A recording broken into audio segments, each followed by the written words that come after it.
여러분 찬송가 좋아하십니까? 네, 어떤 분들은 찬송가를 좋아하시는 분들도 있고 어떤 분들은 찬송가에 대해서 별로 들어보신 적, 불러보신 적 없는 분들도 계실지 모르겠습니다. 찬송가가 상당히 우리 신앙생활에게 주는 유익이 있습니다. 그것은 뭐냐면 오랜 세월 동안 불려진 역사적으로 그리고 교회사적으로 검증이 된 찬양이라는 거예요. 그리고 그 안에 또 역사적으로 쌓여온 그러한 영감들, 영성들이 있다라는 것이에요. 그래서 어떠한 찬양들은 우리가 찬양들을 부를 때 정말 깊은 감동이 오곤 하거든요. 제가 찬송가 중에서 좋아하는 찬송가가 하나가 있습니다. 그것은 바로 내 영혼이 은총 입어라는 찬양이에요.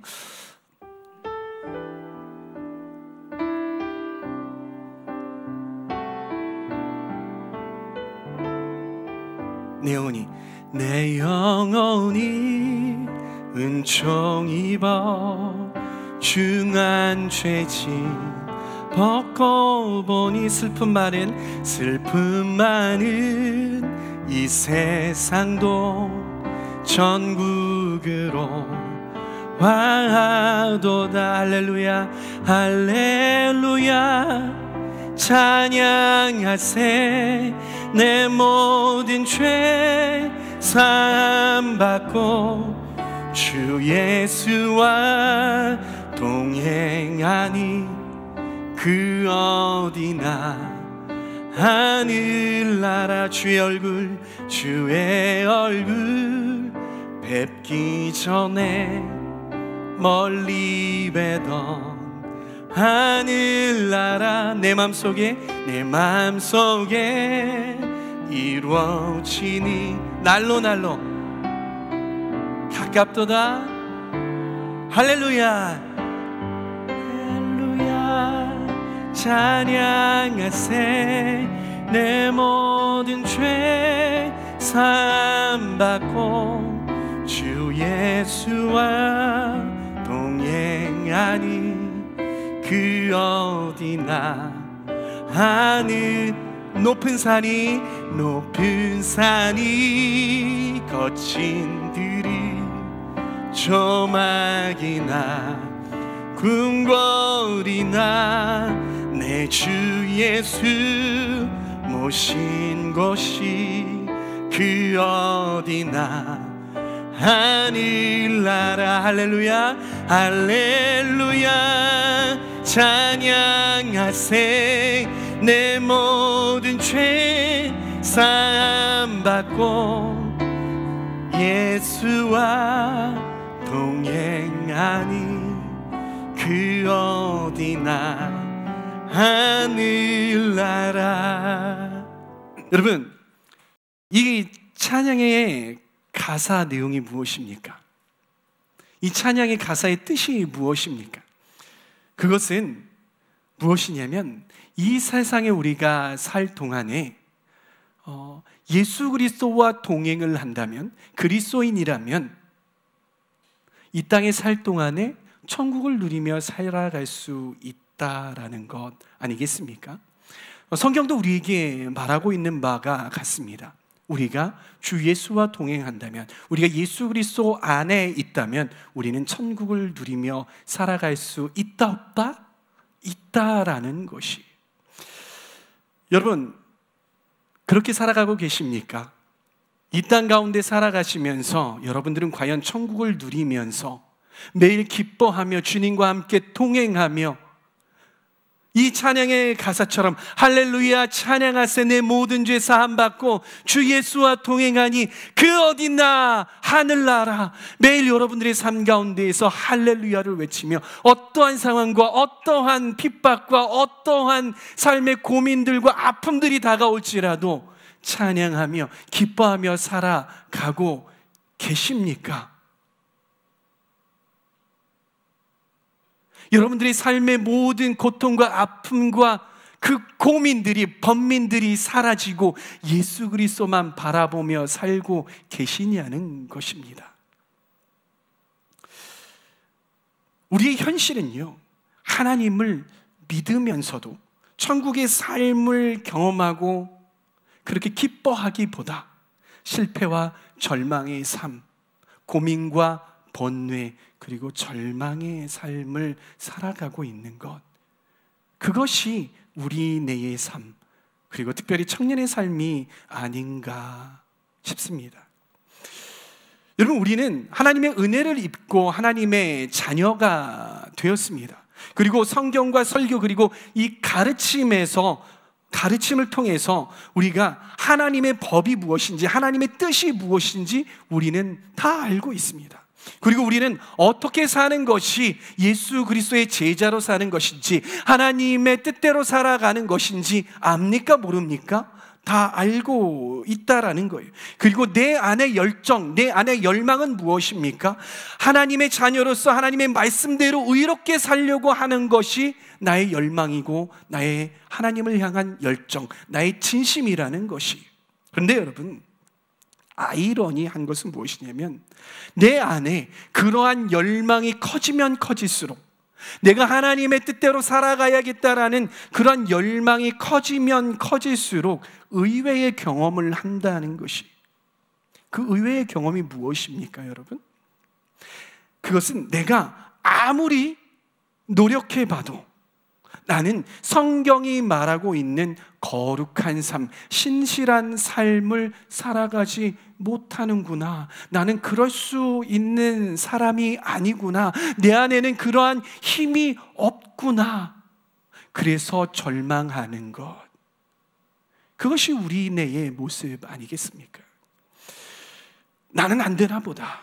나는 구제불능인가 보다. 내가 이러고도 그리스도인 맞나? 내가 이러고도 예수님의 제자라고 할 수 있는가? 나는 하나님의 자녀로서 자격이 있나? 이러한 고민들이 우리 삶 가운데에 있다라는 것이. 그리고 이런 고민 때문에 다른 사람들 몰래 가슴을 치면서 번민하곤 합니다. 사랑하는 청년 여러분, 여러분들 이런 경험들 있지 않습니까? 그리고 지금 현재 이러한 고민들 때문에 힘들어하고 계시는 분 계시지 않습니까? 저는 말씀을 대하면서 이런 분들에게 위로와 격려, 그리고 도전이 되기를 소망합니다. 로마서 7장 24절 말씀. 나는 비참한 사람입니다. 누가 이 죽음의 몸에서 나를 건져주겠습니까?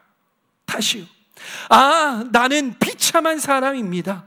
누가 이 죽음의 몸에서 나를 건져주겠습니까? 여러분, 이 말을 누가 했을까요? 초대교회의 한 성도가 했을까요? 그렇죠. 그런데 이 이야기를 누가 했습니까? 바로 우리 성경에서, 신약 성경에서 그래도 이 예수님의 제자 사도로서 정말 위대한 길을 걸었던 사람, 바로 사도 바울께서 했던 이야기입니다. 아이러니하지 않습니까? 사도 바울도 이러한 고백을 했다니요. 사도 바울은 무엇 때문에, 어떤 영역 때문에 그런지 모르겠지만 자신의 몸을, 그리고 자신을 죽음의 몸이라고까지 표현하면서 자신이 비참하다고 이야기를 해요. 개역개정에서는 뭐라고 하냐면 나는 곤고한 사람이로다라고 표현을 하는 거예요.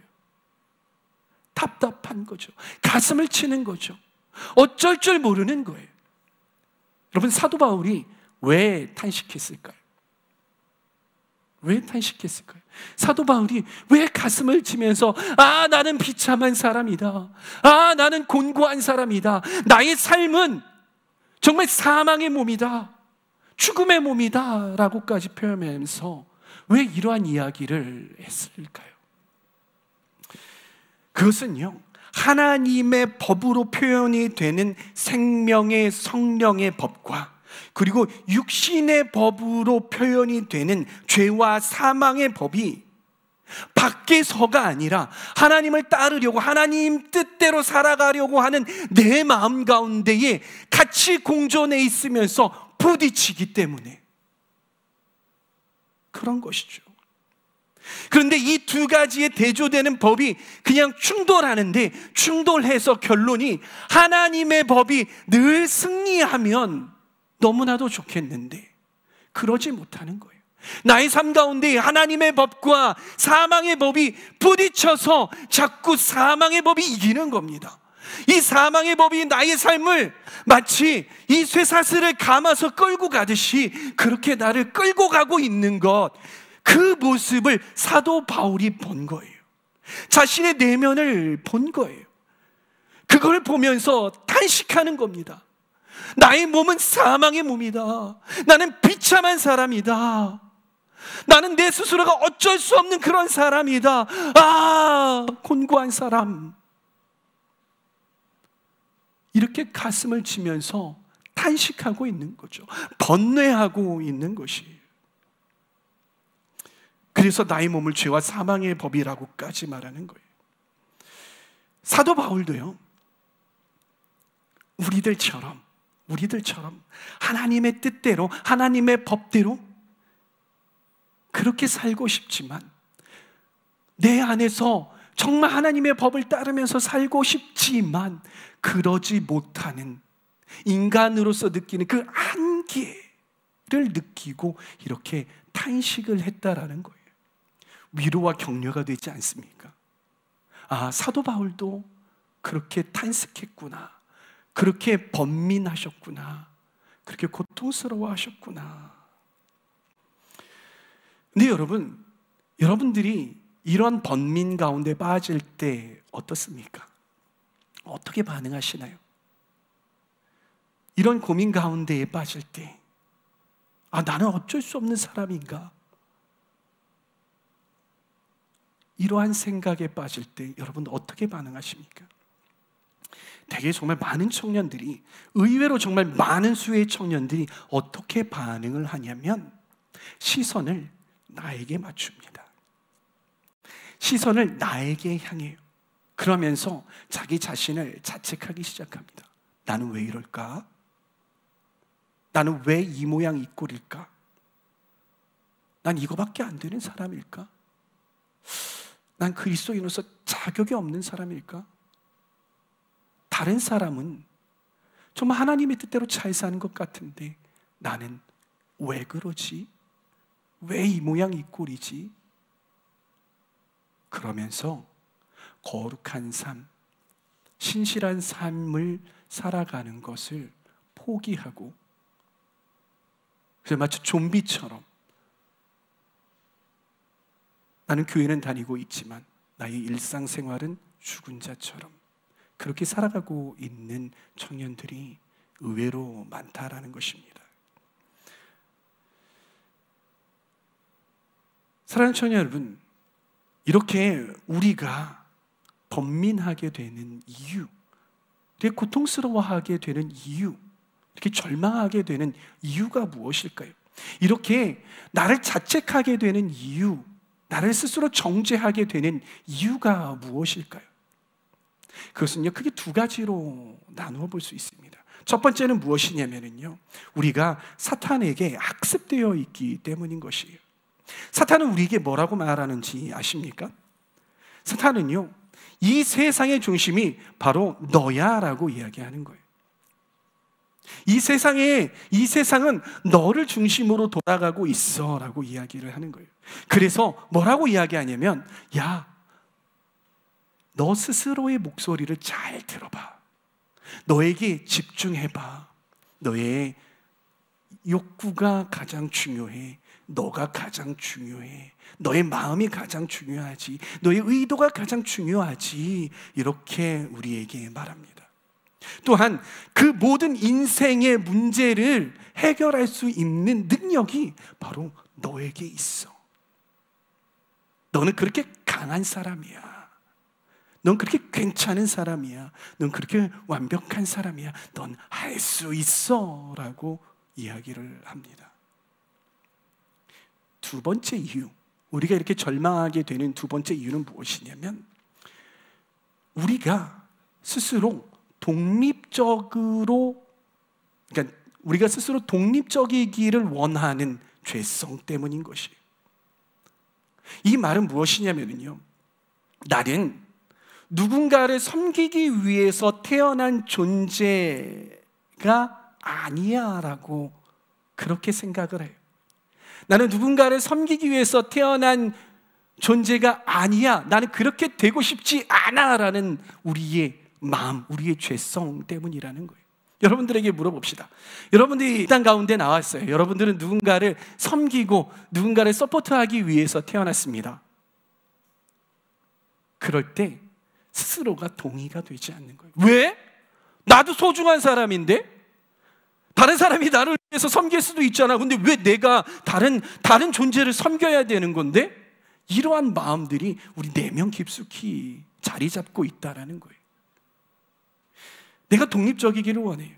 다른 대상에게 의존하기를 너무나도 어려워하는 거예요. 그래서 타인으로부터 독립된 존재라고 나 스스로를 생각하고 싶어 하는 것이죠. 그리고 어떤 공동체로부터도 나는 독립된 대상이기를 원하는 거예요. 나는 부모로부터 독립된 존재지.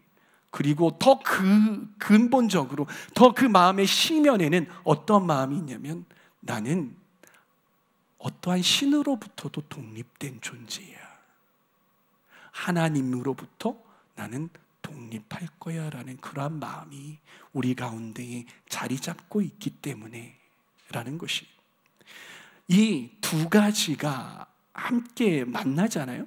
우리 삶 가운데 이 두 가지가 함께 만나면 인생에 어려움이 생겼을 때, 인생에 절망이 생겼을 때, 인생에 고통이 생겼을 때에 어떻게 반응을 하냐면 이 문제를 막 이렇게 끌어와요. 내가 해결해야지. 이 문제를 해결할 수 있는 사람은 나밖에 없어. 내가 해야 돼. 아무도 이 문제를 해결할 수 있는 사람이 없어. 오직 나만이 이 문제를 해결할 수 있어. 자신의 문제를 끌어안는 거예요. 그럼 어떻습니까, 여러분? 우리가 그 문제를 해결할 수 있는 능력이 있습니까? 아니요. 우리에게 그 문제를 해결할 수 있는 능력이 없기에 절망하게 되는 것이죠. 사랑하는 청년 여러분, 인간은요, 독립된 존재가 되려고 합니다. 그러나 우리가 알아야 할 것은 무엇이냐면, 인간은 스스로의 작은 문제조차도 해결할 수 없는 철저하게 의존적인 존재라는 사실을 우리는 깨달아야 한다는 것이에요. 로마서 7장 24절 말씀, 아까 우리가 읽었던 말씀인데요, 이렇게 이야기합니다. 나는 비참한 사람입니다. 그리고 뒤 구절을 한번 관심 있게 보십시오. 누가 이 죽음의 몸에서 나를 건져주겠습니까? 이게 무슨 뜻입니까? 이 죽음의 몸에서 나를 건져줄 사람이 있다라는 것입니까? 없다라는 것입니까? 없다라는 것이죠. 이 죽음의 몸에서 나를 건져줄 리가 없다라는 거예요. 그러기에 탄식하는 거예요. 나 자신도 이 문제에서 해결받을 수 없어. 내가 이 문제를 해결할 수 없어 라고 이 사도 바울이 가슴을 치게 되는 것이죠. 이처럼 우리는 우리 인생의 아주 작은 문제조차도 해결할 수 있는 능력이 없습니다. 그렇게 되면 우리는 절망하고 자책하고 자학하고 스스로 정죄하기 마련인 것이죠. 성경은 뭐라고 말하고 있습니까? 성경이 우리에게 말하고 있는 것이 무엇이? 세상은 우리에게 뭐라고 말하고 있어요? 네가 세상의 중심이야 라고 말하고 있죠. 그런데 성경도 네가 이 세상의 중심이야 라고 말하고 있습니까? 아니요. 창세기 1장 1절에서부터 요한계시록까지 말하고 있는 바는 무엇이냐면, 바로 이 세상의 주인은 네가 아니다. 이 세상의 주인은 어떠한 사람이나 어떤 다른 어떤 피조물이 될 수 없다라는 것입니다. 이 세상의 주인은 바로 위대하신 하나님, 창조주 되신 하나님이다라고 말하고 있는 게 성경의 관점인 것이죠. 할렐루야, 아멘. 이것이 성경이 말하고 있는 것이. 또 성경은 뭐라고 말하고 있습니까? 하나님께서는 우리에게 뭐라고 말하고 있습니까? 세상은 너의 문제를 네 스스로 해결해야만 해라고 말하지만, 그래서 네가 절망하지만, 하나님은 너의 인생의 문제, 너의 인생의 고통, 너의 인생의 절망들, 그것들을 해결할 방안 내가 가지고 있단다. 왜냐면 나는 너의 창조주이기 때문이다. 나는 너의 문제를 해결할 수 있다. 근본적으로 그 어떠한 문제일지라도 나는 그 문제를 해결할 수 있다라고 말하고 있는 것이 성경이 말하고 있는 바입니다. 이 말씀을요, 로마서를 읽어보면은요, 참 재미있어요. 이 분위기가 가다가 막 절망, 이 로마서 7장 24절 이하까지 읽으면은요, 우와, 진짜 절망이에요.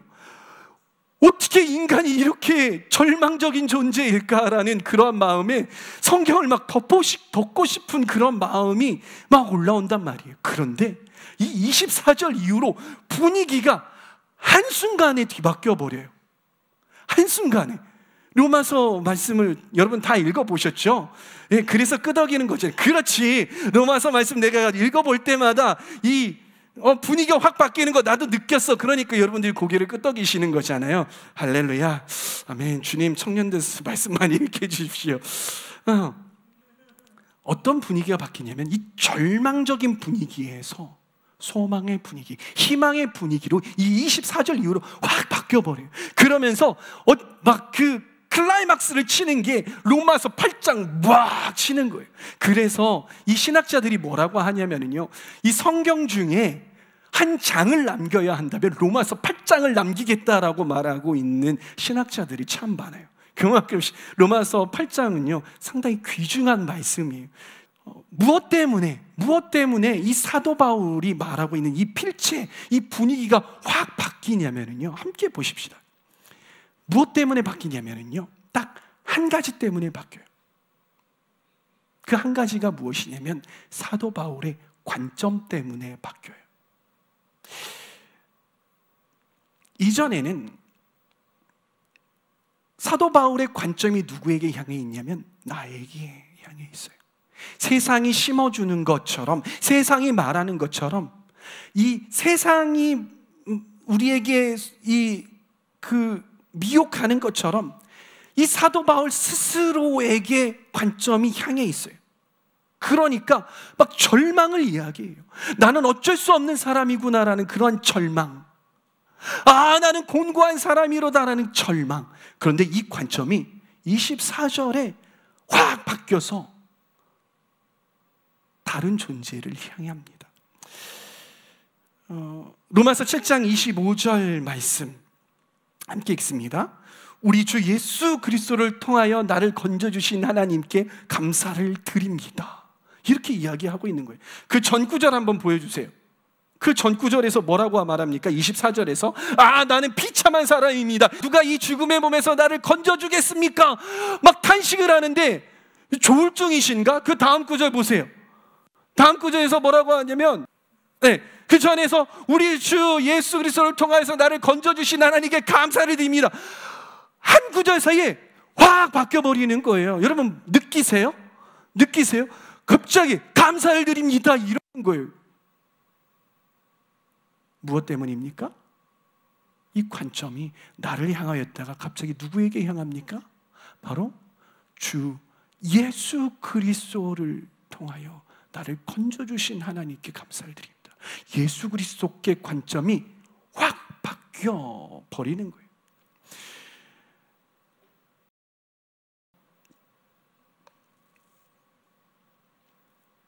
사도 바울이 우리 주 예수 그리스도께 나아갈 때에 비로소 우리의 절망은 끝난다. 우리의 정죄함은 끝난다. 우리의 고민들은 끝난다라고 말하고 있는 것이죠. 사랑하는 청년 여러분, 우리 인생의 문제를 끝낼 수 있는 존재는 바로 우리 주 예수 그리스도밖에 없다라는 사실을 믿으시기 바랍니다. 우리 인생의 문제, 그 누구도, 세상의 그 누구도, 나조차도, 부모님조차도, 세상의 어떠한 사람도, 돈도, 어떤 병에도, 세상의 그 어떠한 아름다운 것도 우리의 이 문제를 끝내버릴 수 없습니다. 오직 한 분, 예수님, 그 예수님으로 말미암아 우리의 모든 문제를 끝내버릴 수 있다라는 사실 믿으시기 바랍니다. 그러기에 우리 인생의 문제가 생길 때, 특히 우리의 인생의 번민들에 휩싸일 때, 절망 가운데, 그리고 자책 가운데에, 정죄함 가운데에 빠졌을 때 우리가 어떻게 해야 합니까? 어디로 가야 합니까? 술로 가야 합니까? 다른 사람에게 가야 합니까? 나 자신에게 가야 합니까? 아니면 다른 사람들 정죄하고 다른 사람들에게 가야 합니까? 아니에요. 성경은 그렇게 하지 말라라고 이야기하고 있어요. 성경은 그게 도움이 되지 않는다라고 말하고 있어요. 어디로 가야 합니까? 우리 주 예수 그리스도께로 달려나가야 하는 것이. 할렐루야. 오늘 2부 예배, 1, 2부 예배 때 우리 김규호 목사님께서 말씀하셨던 것처럼 은혜의 보좌 앞으로 나아가야 하는 거예요. 그 예수 그리스도의 은혜의 보좌 앞으로 우리가 나아갈 때만 이 문제가 해결될 수 있다라는 사실 믿으시기 바랍니다. 절대 까먹지 마시기 바랍니다. 제가 왜 이렇게 아주 간단한 진리이잖아요. 여러분들이 너무나도 잘 알고 있잖아요. 목사님 수준 낮게 그 얘기를 또 하세요라고 이야기할 수 있어요. 여러분, 그러나 여러분 자신 스스로를 너무 과대평가하지 마시기 바랍니다. 내 신앙의 수준이 높다라고 생각하시지 마시기 바랍니다. 아주 훌륭한 바이올리니스트, 이 사람이 처음에 연주하기 전에 뭘 할까요? 처음부터 악보를 갖다 놓고 막 이럽니까? 아니요. 그 어려운 곡을 연주하기 위해서 매일마다 하는 것이 있는데 하나씩 손가락 연습이에요. 기타 치는 사람은 아실 거예요. 기타 연습을 할 때에 가장 먼저 해야 되는 것이 무엇이냐면 한음 정확하게 짚어내는 기초 연습, 크로매틱을 해야 하는 거예요. 마찬가지로 우리의 신앙, 내가 선줄로 생각하면 넘어질까를 염려해야 하는 거예요. 그렇기 때문에 우리가 무엇을 해야 하냐? 기본으로 돌아가야 하는 것이에요. 내가 과연 내 신앙이 이렇게 오래됐고 내가 신앙이 이렇게 열정적인데, 그리고 나는 하나님의 음성을 잘 듣는다라고 생각하는 그러한 사람인데, 나는 과연 신앙의 기초인 이 예수 그리스도께로 나아가는 것, 예수님을 온전히 의지하는 것, 예수 그리스도를 주로 여기고 예수 그리스도를 따르는 이 제자도의 삶을 철저하게 살아내고 있는가, 이 기본을 점검해 보시란 말입니다.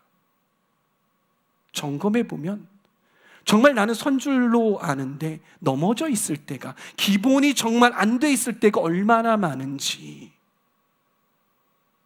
그걸 느낄 때가 너무나도 많다라는 거예요. 그러기에 아주 당연한 진리지만 우리의 문제, 우리 삶 가운데 문제가 생겼을 때 어디로 간다? 바로 예수 그리스도께로, 은혜의 보좌 앞으로 나아간다. 이 사실 우리는 분명히 붙들어야 한다는 것입니다. 분명히 알고 분명히 그렇게 행해야 한다는 것이에요.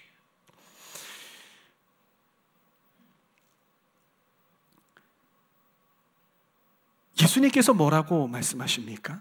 예수님께서는요, 마태복음 11장 28절에 이렇게 말씀하십니다. 수고하고 무거운 짐을 진 사람은 모두 내게로 오너라. 내가 너희를 쉬게 하리라. 아멘. 그래서 로마서 8장 1절 뭐라고 말씀하고 계십니까? 그러므로 예수 안에 있는 사람들은 정죄를 받지 않습니다. 결코 정죄를 받지 않습니다. 우리가 예수 그리스도 안에 있을 때 우리는 우리의 모든 문제가 해결되어지고 사탄이 참수하는 그 정죄를 우리가 받지 않을 수 있다라는 것입니다. 로마서 8장 2절 말씀을 보겠습니다. 그것은 그리스도 예수 안에서 생명을 누리게 하는 성령의 법이 당신을 죄와 죽음의 법에서 해방하여 주었기 때문입니다. 여러분, 우리가 예수 그리스도 안에 있을 때, 아니 예수 그리스도 안에 있을 때에만 더 이상 죄와 죽음의 법에 머물러 있지 아니하고 생명을 누리게 하는 성령의 법으로 우리의 삶이 해방될 수 있다라고 오늘 말씀은 말하고 있는 것입니다. 우리가 예수 그리스도 안에 있을 때에만 모든 죄로부터 해방되고 모든 번민들과 인생의 문제와 우리의 감정의 문제와 관계의 문제와 우울증과 가정의 문제, 이 모든 문제로부터 해결받을 수 있다는 사실 기억하시기 바랍니다. 그러면 우리가 한 가지 더 짚어봐야 할 것이 있습니다. 그것이 무엇이냐면, 나는 과연 예수 그리스도 안에 있는 자 맞는가? 사랑하는 청년 여러분, 여러분이 예수 그리스도 안에 있는 자 맞으십니까? 맞으십니까? 여러분들 예수 그리스도 안에 있는 자 맞으십니까? 근데 많은 사람들이 나는 예수 그리스도 안에 있는 자인가? 라고 수시로 헷갈리는 사람이 있어요. 당신이 예수 그리스도 안에 있는 자 맞습니까? 라고 할 때 정말 그런가? 라고 헷갈리는 거예요. 어떨 때 헷갈리냐면요, 특별히 내가 죄 가운데에 힘들어할 때 나 예수 그리스도 밖에 있나 봐 라고 생각을 할 때가 있어요. 근데 우리가 잊지 말아야 할 것은 무엇이냐면요, 우리가 물론 죄를 막 의도적으로 짓고 막 이래서는 안 되겠지만은요, 우리 스스로 예수 그리스도를 주라 시인하고 예수 그리스도가 나를 위하여서 십자가에 죽으시고 사흘 만에 부활하시어서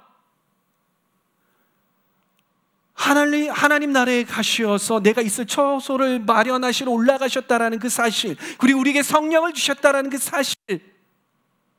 그 사실을 믿는다면 우리는 예수 그리스도 안에 있는 자 맞다라는 것이.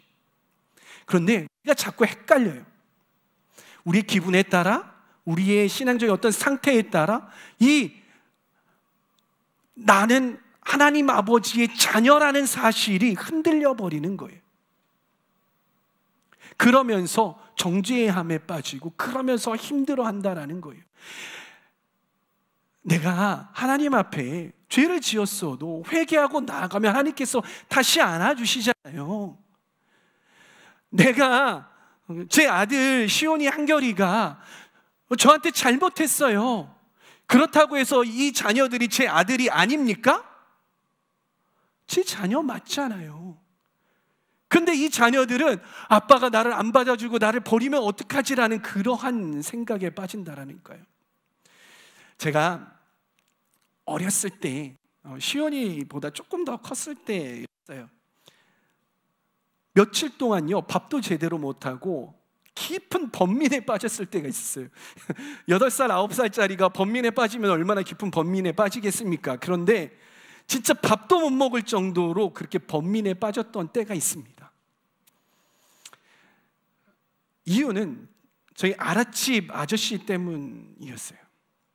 아랫집 아저씨하고 이렇게 무서운 아저씨였거든요. 근데 저를 약 올리고 싶으셨나 봐요. 경우 일로 와봐 그러시는 거예요. 그래서 쪼르륵 갔어요. 갔더니 그 아저씨가 내가 너한테 아주 중요한 비밀을 이야기해 줄 거야 라고 말씀을 하시는 거예요. 그래서 저는 귀 쫑긋하고 그게 뭔데요? 비밀을 이야기해 준다니까 저는 막 귀를 쫑긋 막 이렇게 한 거죠. 그랬더니 너만 알고 있어야 돼? 네, 알겠어요. 너 다리 밑에서 주워왔다? 너 다리 밑에서 주워왔어. 너 니네 집에서 태어난 게 아니라 너 다리 밑에서 주워왔어. 이러는 거예요. 여러분, 절대 아이에게 이러한 이야기 하지 마시기 바랍니다. 지금까지 설교에 인용할 정도로 제 머릿속에 기억에 남잖아요. 근데 이 어린 저는요, 공포의 순간이었어요. 너무나도 무서웠어요. 어떤 생각이 드냐면요, 그 당시에 그 아저씨가 그렇게 이야기할 때는 왜 그래요? 이상한 소리 지지 마세요 하고 그러고선 집에 들어갔는데 갑자기 어머니가 제가 잘못해서 어머니한테 혼나는 거예요. 그랬더니 제 마음 가운데 무슨 이야기가 스물스물 들어오냐면, 어떤 생각이 스물스물 드냐면요, 거봐, 너 이 집 자식 아니야. 다리 밑에서 주워왔어. 너 좀 뭐 잘못하면 너 뭐 좀 잘못하면 엄마 아빠가 너 다른 집에다가 팔 거야. 이런 생각이 저도 모르게 막 드는 거예요. 밥이 먹히지가 않아요. 불안한 거예요. 이 말을 갑자기 잘 듣는 거죠. 버림받지 않을까 봐. 어머니가 저희 이상한 모습, 이렇게 반응하는 모습을 눈치채셨어요. 그래서 물어보시는 거예요. 너 왜 그래? 무슨 일 있어? 아니야, 내가 아무한테도 말하면 안 돼. 그러면 이제 어머니가 이제 뭔데? 얘기해봐. 그때 눈물이 터져 나오면서 아랫집 아저씨가 나 다리 밑에서 주워왔대. 그러고서 펑펑 이 서러움에 막 본받아. 엄마 나 버리지 마.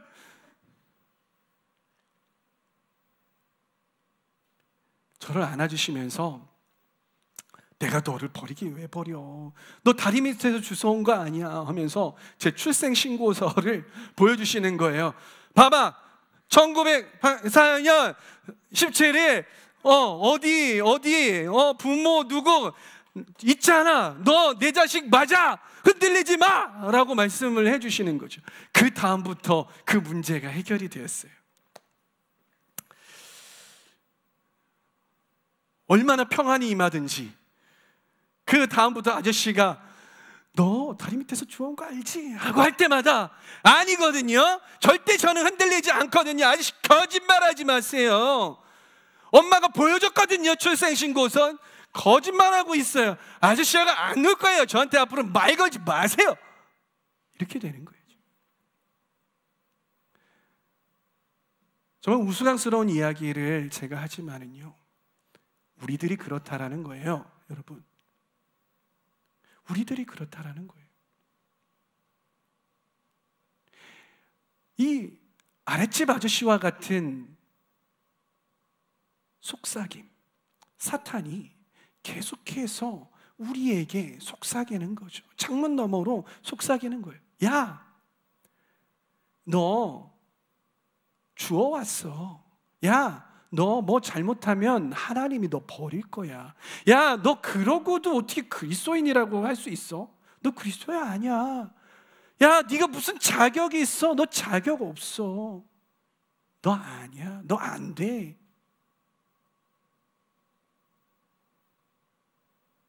그 속삭임에 여러분 넘어가지 마시기 바랍니다.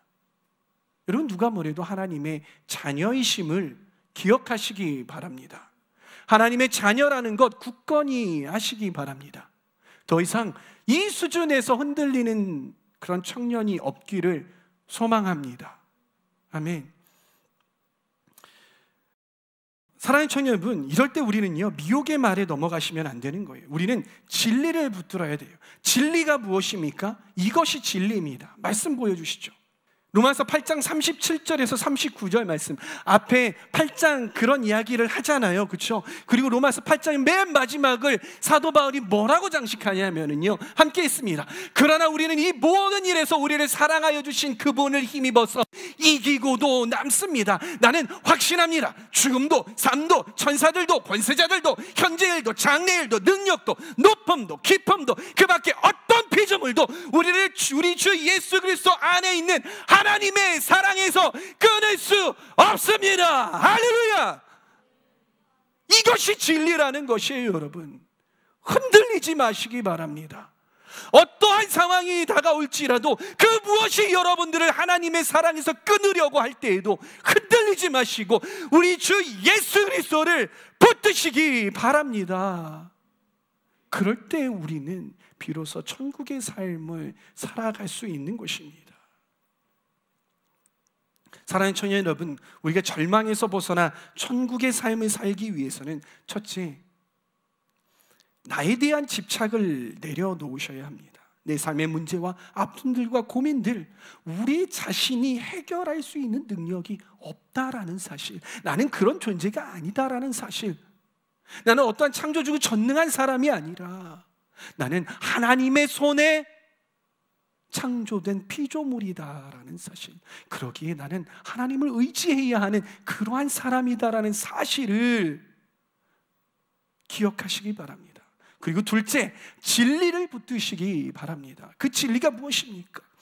우리 구주 되신 예수 그리스도이시죠. 우리가 예수님을 붙들고 예수님 안에 있을 때에 우리의 모든 죄와 사망의 법이 끊어지고 그곳 가운데서 해방될 줄 믿으시기 바랍니다. 사랑하는 청년 여러분, 우리의 깊은 번뇌와 절망과 정죄감에 시달릴 때, 그래서 나의 삶이 천국의 삶이 아니라 지옥의 삶, 사망의 삶을 살고 있을 때에 무엇을 하셔야 되겠습니까? 은혜의 보좌 앞, 바로 우리 주 예수 그리스도께 달려나가셔야 하는 것입니다. 그렇게 예수 그리스도를 붙들고 은혜의 보좌 앞으로 달려나갈 수 있는 우리 주임제교회 하울림 청년부 되시기를 간절히 축복합니다.